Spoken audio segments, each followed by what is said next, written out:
Assalamualaikum warahmatullahi wabarakatuh. Jumpa lagi di kelas daring. Pada kesempatan kali ini kita akan membahas tentang text analysis, yaitu kajian teks Inggris yang akan kita bahas bagaimana ya cara atau tips untuk menganalisa teks itu seperti apa dan apa yang akan kita pelajari dalam atau pahami dalam text analysis. Yang pertama itu adalah understanding paragraph, text, or passage. Jadi kata lain dari paragraph itu bisa juga teks, bisa juga passage. Semua itu punya arti yang sama, yaitu intinya adalah teks ya. Kemudian apa sih poin-poin yang harus kita pahami ketika dihadapkan pada teks? Itu adalah topik, kemudian topik sentence. Apa yang dimaksud dengan topik? The word or phrase that best describe that all of the sentences in the paragraph are about. Jadi topik itu adalah kata atau frase, ya sekelompok kata yang mendeskripsikan keseluruhan kalimat dalam paragraf tersebut. Jadi ingat ya, ketika ditanya what is the topic, itu bukan berupa kalimat yang panjang lebar, tapi adalah ya bisa satu kata atau dua kata ya. Itu yang dimaksud dengan topik. Kemudian topik sentence. A sentence that lets the reader know what the paragraph is about. This sentence usually is near the beginning of the paragraph, in the middle, or at the end. Nah, jadi ini adalah kalimat topik, yaitu kalimat yang menjelaskan tentang paragraf itu ya. Kalimat utama ya, kalau di dalam bahasa Indonesia itu disebut kalimat utama. Kalimat utama itu bisa ada di awal ya, beginning, atau in the middle, di tengah, atau bisa menyimpulkan dari keseluruhannya, atau bisa at the end, atau di akhir. Jadi di awal, di tengah, atau di akhir. Itu adalah kalimat utama. Kemudian ada juga main idea, yaitu ide pokok paragraf ya kalau dalam bahasa Indonesia, yaitu the idea that the writer wants to express about the topic. Jadi ide yang ingin disampaikan oleh penulis tentang topik tersebut, ya ide pokoknya. Kemudian ada supporting sentences, ya ada kalimat utama, ada supporting sentence. Kalau kalimat utama itu berisi ya tadi ya inti dari keseluruhan teks. Kalau supporting sentence itu adalah supporting details in the paragraph to explain the idea. Jadi kalimat pendukung yang menjelaskan ide-ide dari penulis tersebut. Itu adalah 4 hal yang kita harus pahami ketika kita menganalisa sebuah teks. Oke, kita langsung ke contoh teksnya ya di sini. Perlu diketahui dalam reading comprehension atau reading skill ya, itu adalah sebenarnya skill yang paling mudah dalam bahasa Inggris ya. Karena apa? Ketika ada sebuah pertanyaan, tentu jawabannya itu adalah ada dalam teks ini ya. Kalau listening itu kan tergantung pada sensitivitas pendengaran kita. Kalau speaking berarti tergantung pada variasi dari jumlah vocabulary kita, kemudian skill public speakingnya. Kemudian kalau grammar ya berarti kemampuan dalam kita memahami structure. Nah, tapi kalau reading itu lebih mudah ya, karena kita tinggal membaca dan tentu jawabannya sudah ada dalam teks tersebut. Oke, kita langsung aja ya. What is the topic? Gimana cara menjawabnya ketika ditanya what is the topic? Kita lihat optionnya dulu ya, A, B, C ya. Di situ ada lawyers, Athenian law, a legal profession. Dari option ini, itu memenuhi ya kriteria sebuah topik, yaitu berupa kata atau frase, atau sekelompok kata. Jadi bisa jawabnya A, B, atau C ya. Oke, nah bagaimana kita mencari jawabannya? Kita lihat dari topik sentence-nya, atau kita lihat di awal paragraf dan juga di akhir paragraf. Nah, di sini kalau di beginning of the paragraph itu ada the exact terminology for the word lawyer varies throughout the word.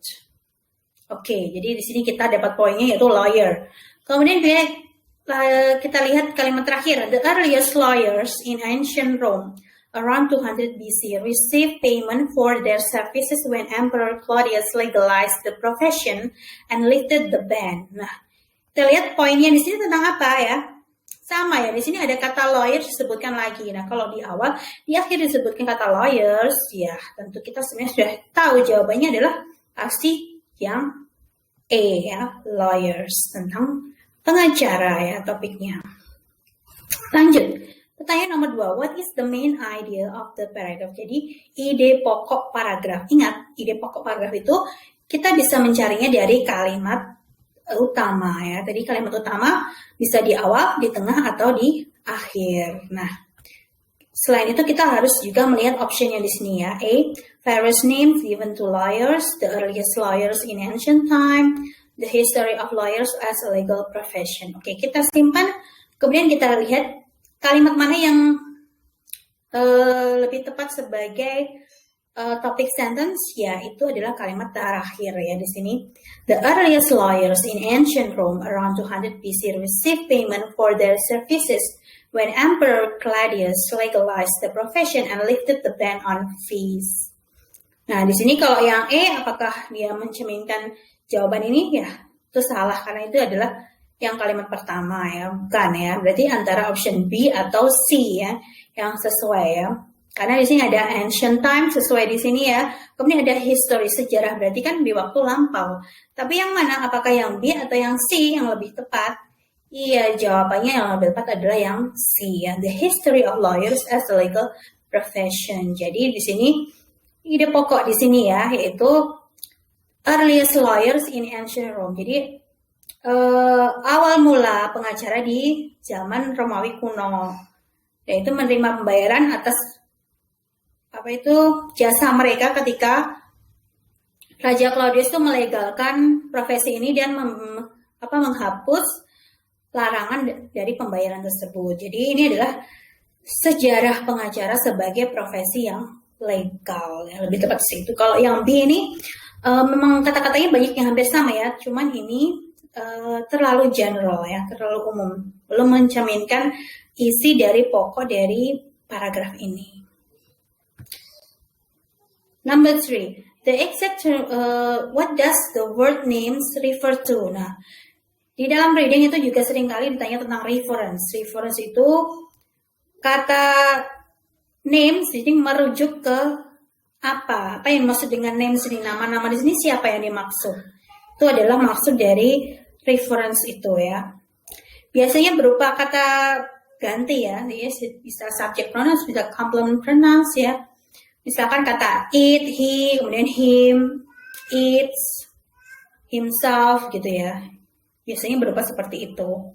Nah, kita lihat di sini ketika ada reference yang harus kita lakukan adalah kita melihat kalimat sebelum dan sesudahnya. Jadi kalau nggak ada di sebelumnya berarti kita melihat di kalimat sesudahnya. Itu biasanya merujuk ke kalimat sebelumnya atau ke sesudahnya. Nah, ini kita lihat coba.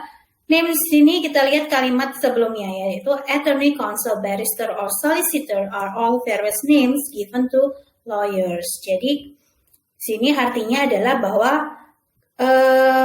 attorney, counsel, barrister, solicitor itu adalah variasi nama yang diberikan pada lawyers. Jadi kata lain dari lawyers atau pengacara itu bisa disebut juga attorney, counsel, dan seterusnya. Seperti itu ya. Nah, mana yang lebih tepat? Iya, jawabnya adalah yang A ya. Attorney, counsel, barrister, and solicitors. Kemudian pertanyaan nomor 4. What is the similar meaning of the fee in the last sentence? Jadi kita lihat yang di highlight ini. Ini adalah similar meaning, berarti persamaan kata atau sinonimnya apa? Nah, fee di sini adalah kata benda ya. Jadi kita lihat yang A ini paid itu bisa verb, kemudian B payment itu bisa kata benda, C lawyers itu kata benda. Apakah lawyer itu sinonim dari fee? Iya, tentu jauh beda ya. Jadi jawaban C ini salah antara A atau B. Iya, yang lebih tepat adalah yang B ya, karena A itu adalah verb ya. Jadi payment ya, payment di sini atau disebut juga di sini maksudnya fee di sini adalah gaji ya, pembayaran. Jadi itu cara menjawabnya. Nah, untuk vocabulary ini ya, atau kosakata ini memang kita ini tergantung dari kemampuan atau banyaknya kosakata yang kita hafal. Jadi memang harus banyak membaca ya untuk bisa menambah banyak kosakata. Oke, itu ya materi untuk kali ini, yaitu tentang topik sentence, main idea, dan juga cara menjawab ketika dihadapkan pada reading comprehension. Nah, di soal terakhir ini yang kelima, ini ada soal ya, what does the word they refer to? Silahkan ini ya kalian jawab nanti di kolom komentar di video ini. Kalian jawab jawaban yang mana yang benar ya.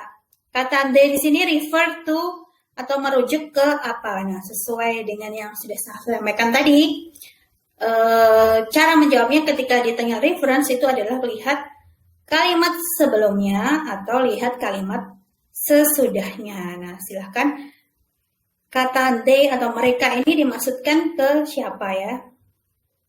Silahkan kalian jawab di kolom komentar apakah A, attorney, counsel, barrister, or solicitor, atau B, orators, atau C, lawyers. Sekian materi untuk kajian teks Inggris kali ini. Wassalamualaikum warahmatullahi wabarakatuh. Thank you.